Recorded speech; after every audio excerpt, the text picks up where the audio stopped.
ఈ వీడియోలో మనం భగవద్గీత అధ్యాయము 13 శ్లోకము 15ను పరిశీలిద్దాం. ఈ అధ్యాయంలో శ్రీకృష్ణుడు క్షేత్రం అనగా శరీరం, క్షేత్రజ్ఞుడు అనగా ఆత్మ గురించి వివరిస్తున్నాడు.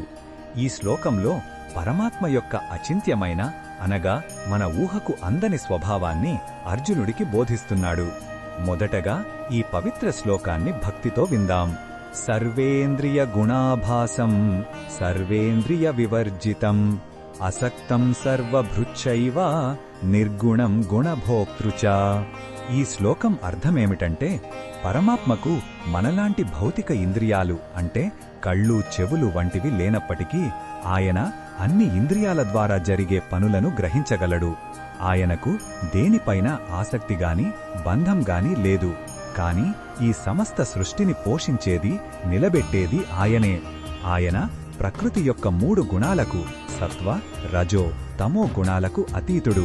కాని ఆ గుణాలను అనుభవించేవాడు, వాటికి అధిపతి కూడా ఆయనే. ఈ లక్షణాలు ఒకదానికొకటి విరుద్ధంగా అనిపించినా ఇదే భగవంతుని నిజస్వరూపం. ఈ శ్లోకంలో ఉన్న భావం మనకు ఏమి చెప్తుందంటే, భగవంతుని శక్తి మన పరిమితమైన బుద్ధికి, ఇంద్రియాలకు అందనిది. ఆయన ఒకే సమయంలో అన్నిటిలో ఉంటూ వాటన్నిటికీ అతీతంగా ఉంటాడు. సూర్యుడు తన కిరణాలతో అన్నిటినీ ప్రకాశింపచేసినా వాటి మంచి చెడులతో సంబంధం లేకుండా ఉన్నట్లు పరమాత్మ కూడా సృష్టిని నడిపిస్తూనే దేనితోనూ బంధింపబడడు. ఈ భావం మనలో వినయాన్ని, భగవంతుడి పట్ల అపారమైన గౌరవాన్ని పెంచుతుంది. ఈ బోధనను మన దైనందిన జీవితంలో ఎలా ఉపయోగించుకోవచ్చు అంటే, మనం మన పనులను, బాధ్యతలను నిర్వర్తిస్తూనే వాటి ఫలితాలకు అతిగా అతుక్కుపోకుండా ఉండటానికి ప్రయత్నించాలి.